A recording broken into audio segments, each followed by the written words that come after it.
Welcome to max recap. ये कहानी चार फैंटास्टिक सुपर हीरोज की है, जिसमें से एक रीड है जो मिस्टर फैंटास्टिक के नाम से जाने जाते हैं। रीड की बॉडी काफी फ्लेक्सिबल होती है। दूसरा जॉनी है जो अपनी बॉडी को फायर में बदल सकता है और लोग उसे ह्यूमन टॉर्च के नाम से जानते हैं। तीसरा सूजन है जिसे लोग इनविजिबल वुमन के नाम से जानते हैं और नाम से ही पता चलता है कि ये इनविजिबल हो सकती है और साथ ही सूजन फोर्स फील्ड बनाकर अपने पास के लोगों को प्रोटेक्ट कर सकती है। और आखिर में बैन है जिसमें काफी स्ट्रेंज है और वो द थिंग से मशहूर है। और अब कहानी की शुरू होती है, हम देखते हैं कि अंतरिक्ष में एक प्लेनेट है जो खत्म होने की कगार पर है और जैसे वो तबाह होता है उसके अंदर से एक चमकीली रोशनी तेजी से बाहर निकलती है और धरती की तरफ बढ़ने लगती है।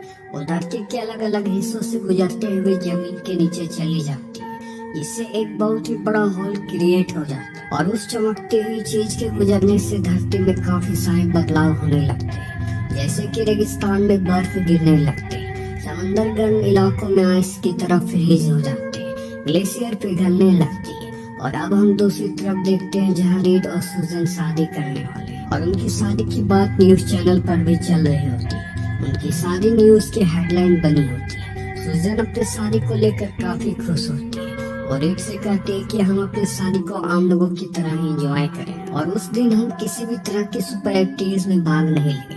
पर रीड को एक बात की चिंता सताई जा रही थी कि वो क्या चीज है जिससे धरती पर अंधेरा हो रहा है और तेजी से क्लाइमेट चेंज हो रहा है और रीड इस बात को किसी भी तरह से पता लगाना चाह रहा होता। और अब सभी एक पार्टी में होते हैं, तभी वहाँ पर आर्मी के कुछ ऑफिसर आते हैं और उनके साथ कुछ जनरल भी आए होते हैं।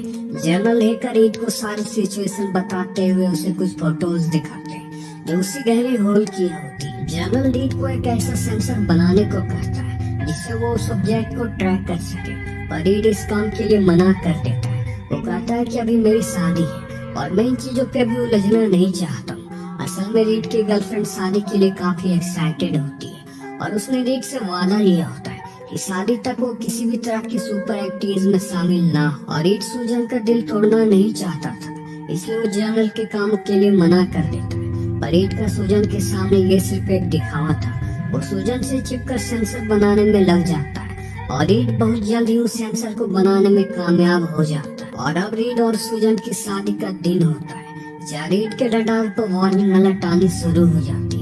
इसका मतलब ये होता है कि वो चमकती हुई चीज उनके बहुत ही करीब है और जैसे वो चीज करीब आती है तो पूरे शहर की बिजली चली जाती है और डिस्टर्बेंस होनी शुरू हो जाती है। उनकी शादी में एक हेलीकॉप्टर भी होता है जो उनकी तरफ गिरने लगता है, लेकिन फैंटास्टिक फोर अपनी पावर से सभी लोगों को बचा लेते हैं। इसके बाद रीड जॉनी को उसी रोशनी के पीछे भेज देता है और जॉनी उसी रोशनी के पीछे चला जाता है जहाँ वो देखता है कि वो इंसान के शेप में दिखने वाला सिल्वर सर्फर है। वो जॉनी को पकड़ लेता है और उसे ऊपर एटमॉस्फेयर में ले जाता है और फिर वापस धरती की तरफ फेंक देता है। जॉनी अपनी पावर को मैनेज करता है जिससे वो बच जाता है।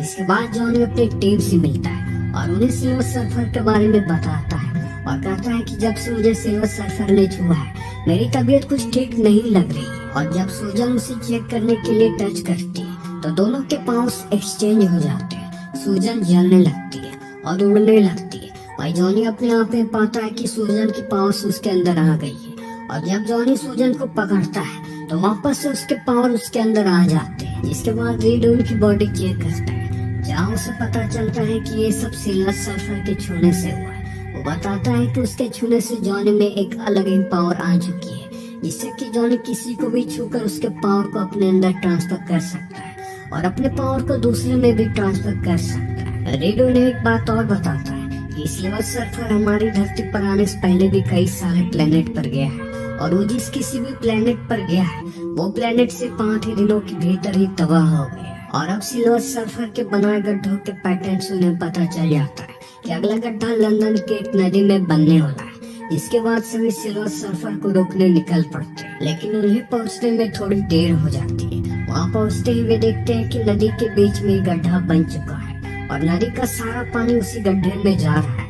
और गड्ढा होने की वजह से वहाँ पर जो सबसे बड़ी राइड होती है जिसमें बहुत सारे लोग भी होते हैं वो गिरने लगती है। फैंटास्टिक फोर की टीम लोगों को बचाने में लग जाती है। तभी गड्ढे से सिल्वर सर्फर बाहर निकलता है और उसे पकड़ने के लिए जॉनी उसके पीछे जाता है। तभी वो रेड से टकरा जाता है, जिससे कि दोनों की पावर्स एक्सचेंज हो जाते हैं और दोनों एक दूसरे की पावर सही से यूज करना नहीं जानते, इसलिए सिल्वर सर्फर वहां से निकल जाता है। जिसके बाद सभी राइड को फिक्स करने में लग जाते हैं। रेड उस पर आग फेंक कर वेल्ड कर देता है और लोगों की जानें बच जाती है। और अब उनके पास विक्टर आता है, जहाँ उन्हें पता चलता है कि जनरल ने विक्टर को मदद के लिए बुलाया है। वे विक्टर को देखकर काफी गुस्सा होते हैं, पर ना चाहते हुए भी उन्हें विक्टर की मदद लेनी पड़ती है क्योंकि दुनिया खतरे में है। विक्टर उन्हें बताता है कि मैं उससे मिल चुका हूँ और वो अपनी उसकी मुलाकात की वीडियो दिखाता है, जहाँ उस वीडियो में हम देखते हैं कि सिल्वर सर्फर कह रहा होता है कि अब तुम्हारी दुनिया बहुत जल्द ही खत्म होने वाली है। और वो जा रहा होता है, तभी विक्टर उस पर पीछे से हमला करता है, पर उसे कुछ खासा फर्क नहीं पड़ता।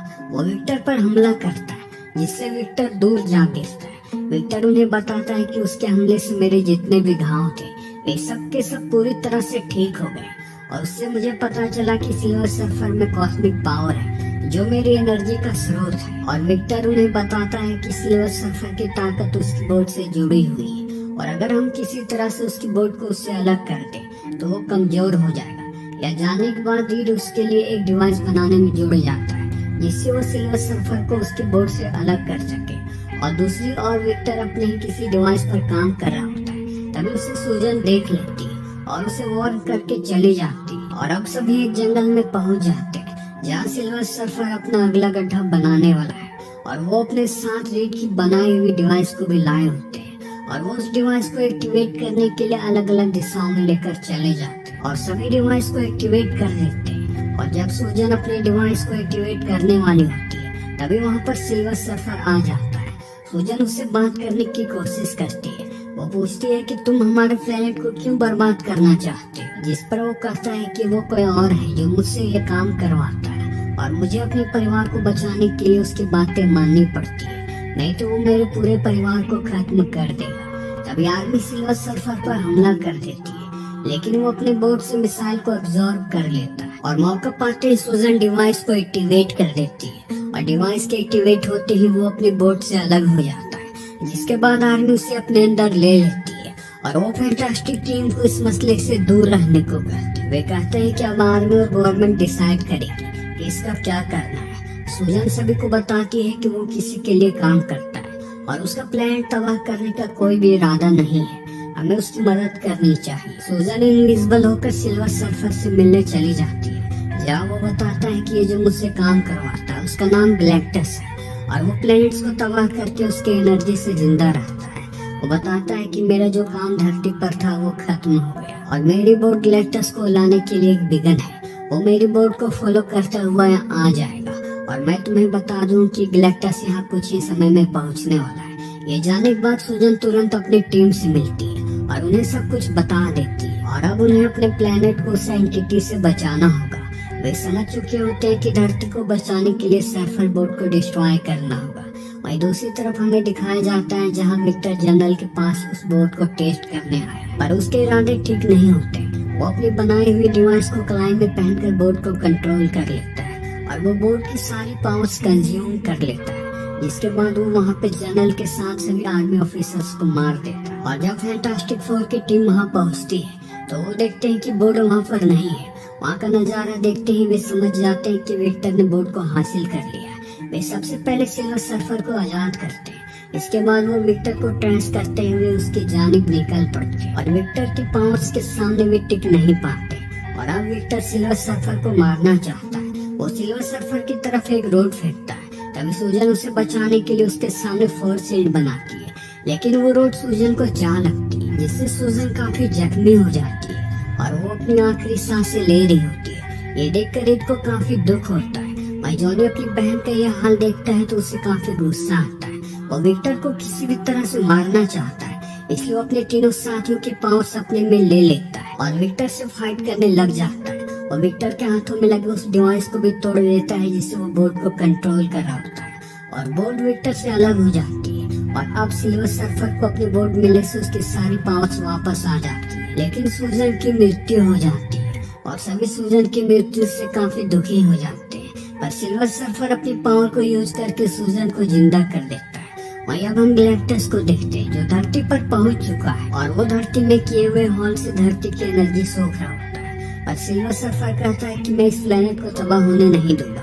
वो गैलेक्टस को रोकने चला जाता है। वो गैलेक्टस से कहता है कि मैं तुम्हें अब और प्लेनेट को बर्बाद करने नहीं दूंगा। वो अपनी बोट के साथ गैलेक्टस के अंदर चला जाता है और गैलेक्टस के साथ खुद भी डिस्ट्रॉय हो जाता है और गैलेक्टस के खत्म होते ही धरती पर चीजें नॉर्मल हो जाती है। और यहाँ हम देखते हैं कि जॉनी बिना पावर्स ट्रांसफर किए हुए किसी को भी छू ले रहा है। वो अब पूरी तरह से ठीक हो चुका है और इन सारी चीजों के सही होने के बाद हम रीड और सुजन की शादी होते हुए देखते हैं। जहाँ रीड को वार्निंग्स आनी शुरू हो जाती है। उन्हें पता चलता है कि वेनिस शहर पानी में डूब रही है, लेकिन इस बार वे अपनी शादी कर ही लेते हैं। फिर वे उस सिटी को बचाने सभी एक साथ निकल पड़ते हैं और अब आखिर में हम देखते हैं कि स्पेस में सिल्वर सर्फर की बॉडी अब भी वजूद में है और जैसे उसकी बॉडी उसके करीब आती है उसकी आंखें खुल जाती है।